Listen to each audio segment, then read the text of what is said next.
no excuse. Paul answered a common question.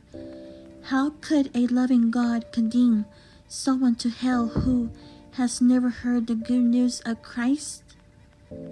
The fact is, says Paul, God has revealed himself to all people through his creation. Although everyone knows the truth about God, no one lives up to his standards. That's why Jesus died. But anyone who suppresses or rejects God's truth in order to live their own way have no excuse. God's anger at sin, but God shows his anger from heaven against all sinful, wicked people who suppress the truth by their wickedness. They know the truth about God because he has made it obvious to them. For ever since the world was created, people have seen the earth and sky. Through everything God made, they can clearly see his invisible qualities, his eternal power and divine nature. So they had no excuse for not knowing God. Yes, they knew God, but they wouldn't worship him as God or even give him thanks. And they began to think up foolish ideas of what God was like. As a result, their minds became dark and confused. Claiming to be wise, they instead became utter fools.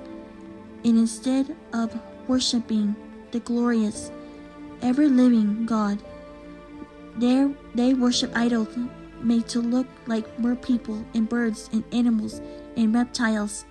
So God abandoned them to do whatever shameful things their hearts desired. As a result, they did vile and degrading things with each other's bodies. They traded the truth about God for a lie.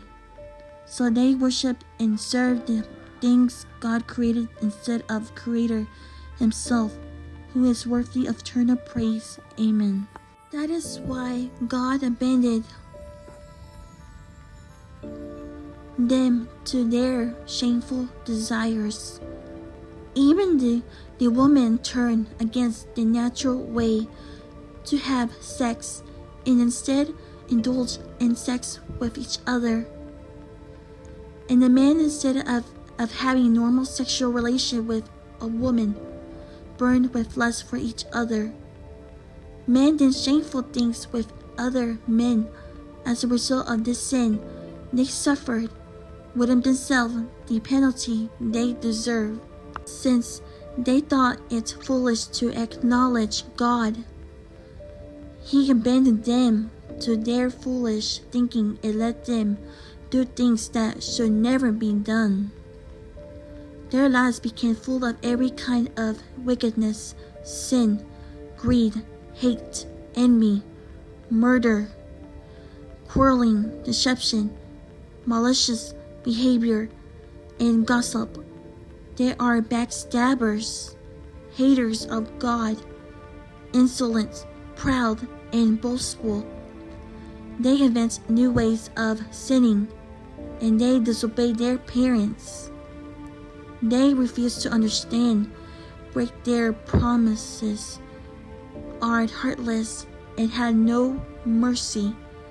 They know God's justice requires that those who do things deserve to die, yet they do them anyway. Worse yet, they encourage others to do them too.